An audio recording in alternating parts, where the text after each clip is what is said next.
Hey y'all, what's going on, man? Check this out. I got the new Ruger RXM 9mm striker fired handgun. This is the collaboration between Ruger and Magpul that everybody's been buzzing about. I've already put out a handful of shorts because we got this pistol actually a couple months ago. I got an advanced copy and we've been running it and we got a lot to talk about, so let's get with it. But before we get into all that, first thing I'm gonna do is I'm gonna ask you a favor, if you would please. Consider subscribing to Rangehot. You know, our YouTube channel is doing well, but we're a little bit of an uphill battle as we're a gun channel against the algorithm. So subscribing, ringing the bell, liking, commenting, sharing the video, all that stuff really helps. So it doesn't cost you anything. Consider doing that. If you think it's worth it, if you don't, I'm doing any damn way. And the second thing is, I want to show you the 15-round detachable box magazine is out. I have locked the slide to the rear. I've ensured the pistol is empty. There is no live ammo here, and it is still pointing in a safe direction, so we know we're all safe. So let's start with what a lot of people are saying. It's just a Gen 3 Glock clone. There's a little bit of truth in that, truthfully. There's a little bit of truth in that, truthfully. Well, you know, if I say it twice in one sentence, y'all, I'm either not lying or I took a class on how to sell you something from the local used car dealer. And I'm not gonna say which is which, but we're gonna go forth. But there's a lot of things on here that are different and I feel like superior. But I'm gonna tell you how I feel. You can make your own mind up. The first thing I wanna get to is the trigger, which is a little better than a Glock, but also the take up is smoother, less stacking, and your over travel is just enough to reset that striker if you're doing controlled pairs or double taps. Now, it is still a striker fire trigger. It's not amazing, but it is what I would equate to when you buy your factory Glock and you want a better trigger and you start upgrading parts. This is probably your upgraded trigger. Let's come to the top of the pistol. The second thing I want to talk about is the sights. You've got a rear drift adjustable U-notch metal sight that is serrated on the face that help with any kind of reflections or sheening. And then you got a front sight post here with a night sight in the middle outlined in white. I know we got a million Glock fanboys and they're screaming about Glock perfection, and that's fine. Glock's a fine pistol. However, we can all collectively agree that factory Glock sights are trash. They're junk. And that's probably the first thing people change. And so that considered, this is a really nice upgraded set of sights. MSRP on this pistol is $499. We've seen it, you know, running 350 bucks. So already you've got your Gen 3 Glock similar pistol with a better trigger and better sights. That's less expensive than your factory Glock. So we're already winning, but now we still got several things to go through to where I feel like this is a superior pistol to Glock all the way in general. I'm not a Glock hater. I'm just not a Glock fanboy. I'm a realist, and I understand that they're a tool, but anything can be improved upon. And I feel like that's what, you know, Ruger and Magpul both have stellar reputations in manufacturers, and I think that's what they've done. They took what is a tried and true system and made it better, and were able to produce it for less money. But we know the quality is still going to be there. The top, now this is something that I don't really care about, but I know a lot of people do. The top is already ready for your red dot. You got a little cover plate here. You remove that, and without any adapters, you can install an RMR, a Delta Point Pro, or any of the sights with an RMSC footprint. Now, the one thing that I would like to have seen, but I understand why it's not there, is a threaded barrel.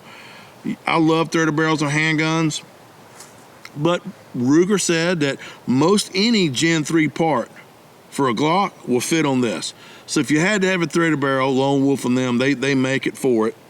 But I understand why it was not included. I see this as a really serious concealed carry handgun. A threaded barrel on a concealed carry handgun is irrelevant. Home defense, self-defense, absolutely. Molded right here in the dust cover of the polymer receiver. You've got your standard rail coming over here. The controls, your mag release is serrated, and it's proud. It's a little easier to manipulate, I feel like, than your factory Glock. And your slide release also is a little proud. And so if you're running your Glock and you're like me and you like to drop that slide on a fresh mag, you've got to go get another part and install it. But with this RXM, the slide release you've got will work dropping it on a fresh mag. Now, something that I want to point out is I've had a lot of people shoot this pistol. Nobody disliked it. Everybody liked it. But something that Candy and Krista's Chad's wife, both of them ladies pointed out when they were manipulating the gun that the slide is easier to rack than your standard Glock. And even Candy went so far as to say the whole pistol is easier to manipulate than your standard Glock. Trigger, slide release, magazine release, all that sort of thing. Now, this gun is not marketed as an EZ, but if you are someone that struggles with racking the slide on an autoloader, this very well could be a good option for you because, you know, a number of people commented specifically about that. Now, I'm gonna double check, I know we're clear, but now the magwa is nicely flared, so you've got a pretty good flare on that.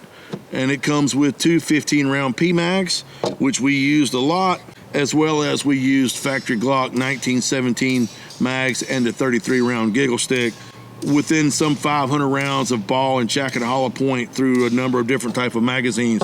There were zero malfunctions, there were zero problems. The gun run like a sewing machine.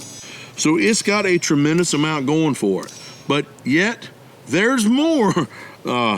Now it does field strip like your standard Glock, so we're gonna take it apart real quick like a rabbit, pull that to the rear, pull your takedown lever down, pull the trigger, have good dexterity, catch that slide, recoil spring barrel.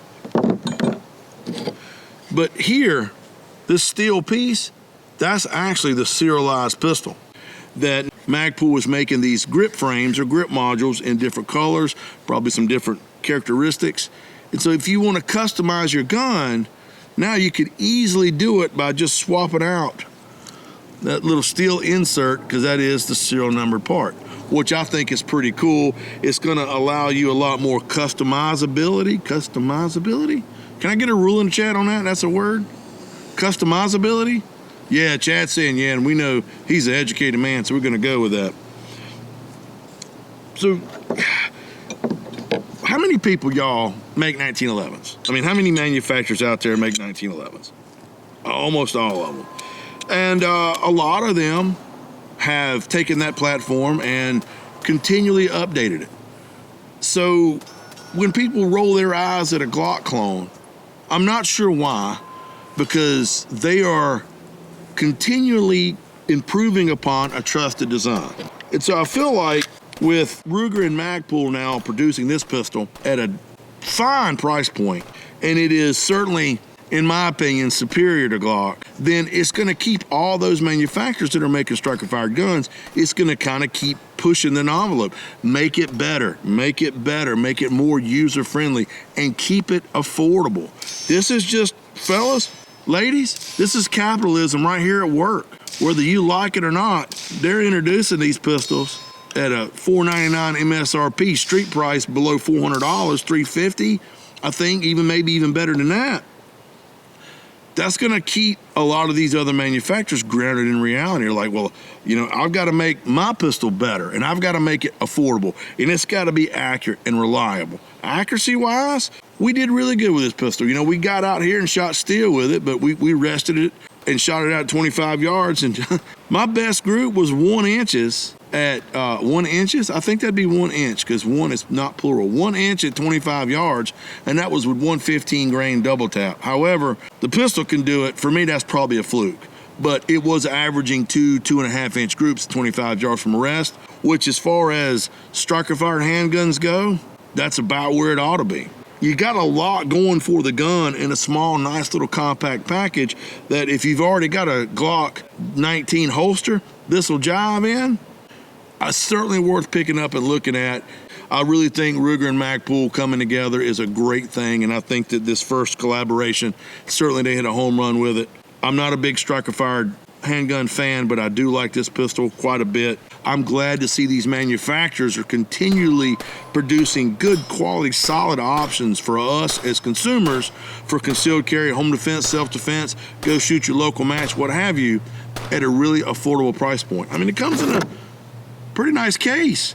A couple mags, I think it's a win. So anyway, y'all, if you made it this far, bless your heart. Again, I'm gonna ask you if you feel like I've earn your subscription, please consider subscribing to the Range Hot channel. Always remember, there's going to be an article on rangehot.com where I got all the technical specs kind of laid out. So if you feel like I glossed over this kind of quick, please jump over there, read that. If still you got questions, comments, you didn't like something, you feel like I did a poor job, did a good job, what have you, there's a comment section below. Please feel free to add your comments, your thoughts, your whatever you got, and we'll go from there. So y'all, that's about all I got. Thank you for your time. I certainly appreciate it. I want you to take care of yourselves and each other. I look forward to seeing you at the range.